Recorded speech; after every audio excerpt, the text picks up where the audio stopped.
Good evening and welcome to the thorough newspaper analysis for 17th May 2022.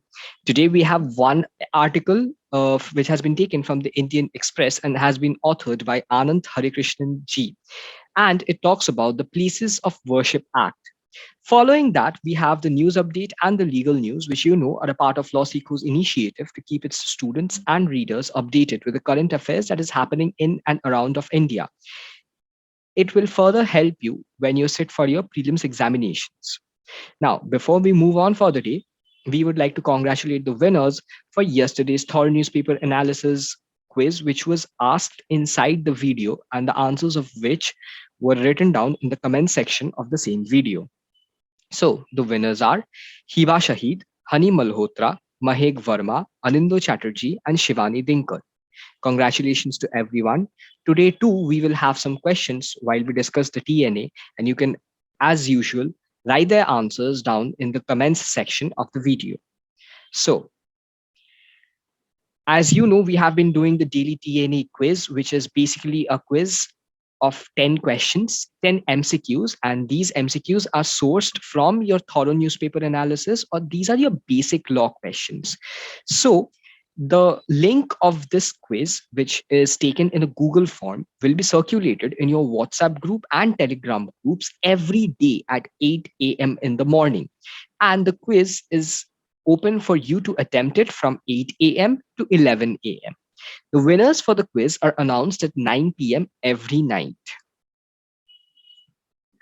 Now, the first article for today, the Places of Worship Act.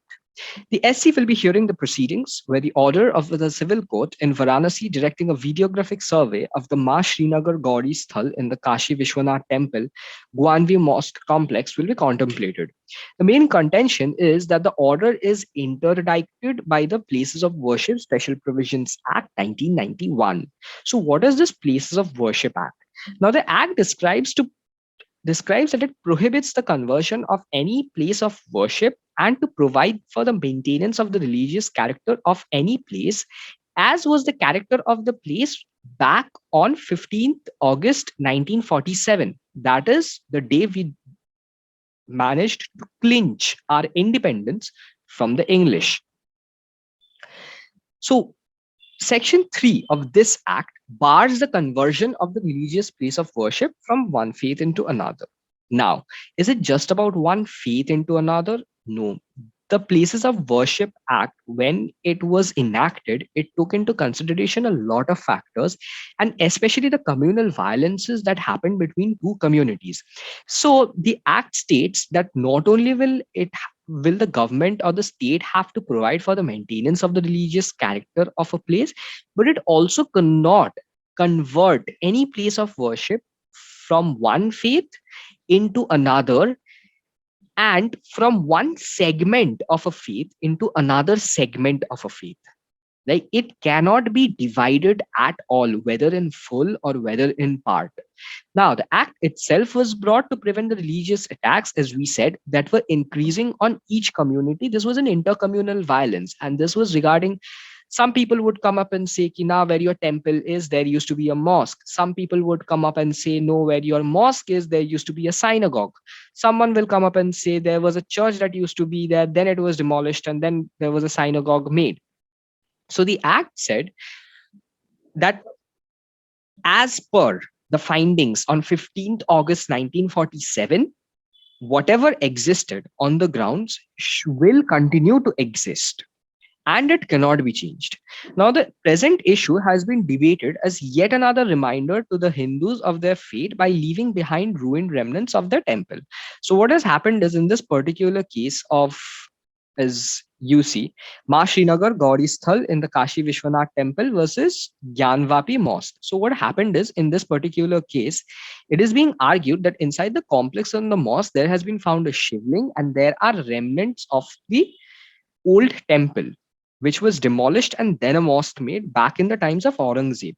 So, certain political leaders have come up and they have stated time and again that this is nothing but this is inciting Hindus, stating that this is the fate that their religion will bring them, and it glorifies the historical Muslim faith back when Emperors used to invade India and plunder our resources.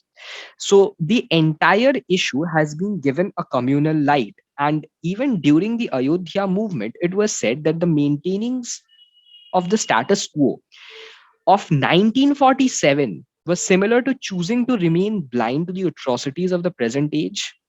Now, during the Ram Janmabhoomi case, the constitutional validity of the act was never questioned. SC, however, while deciding on the case, did look into the Places of Worship Act and interpreted it that it was an indispensable act. It was an indispensable piece of statute, and it imposed a non-derogable obligation on the state to protect the secularity that had been designed to be upheld through the Indian Constitution. Now, what the Supreme Court upholds in this particular case is yet to be seen. For the news updates today, we have number one, International Museum Day events begin. The International Museum Day is a global annual celebration held on or around May 18th and coordinated by the International Council of Museums. Each year, the event highlights a specific theme that reflects a relevant issue that the museums are facing. So this year, the theme for the same is the power of museums. Number two, Kovind becomes the first Indian president to visit Jamaica. Kovind becomes the first Indian president to visit Jamaica. So, in his visit to Jamaica, President Ramnath Kovind addressed the Indian diaspora in Jamaica and said that the role that the diaspora plays in strengthening the cultural bond of the two nations is very important. And President Ramnath Kovind has also been talking with the president of Jamaica to improve the bilateral cooperations between the two countries. Number three, we have France set to get its first woman PM in 3 decades. Elizabeth Borne has been named the new Prime Minister of France, the first time in 30 years that a woman has held this position.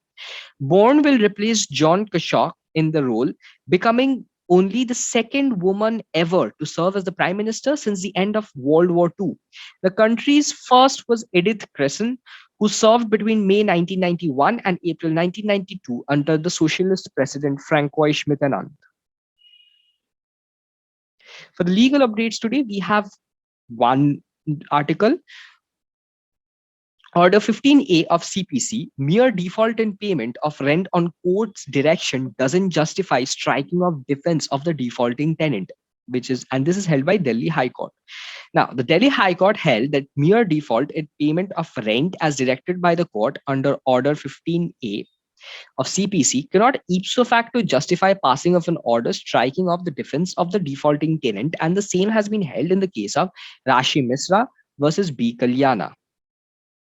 So this was all for today. For free study materials and TNA PDF slides, please join our Telegram channel, the link of which you will find in the description, or you can always scan the barcode given on the screen. To join our official Instagram channels, you can always follow us on LawSikho.Judiciary, LawSikho CLAT Prep, UGCNet_LawSikho. For any further information, please feel free to visit www.lawsikho.com. Now, as every day, we still have 2 questions. So what you have to state is, number one, how many prime ministers did India have who were female? And the second question for today is, what does Order 15A of CPC deals with? So if you know the answers to these questions, please feel free to comment them in the comment section below. Thank you.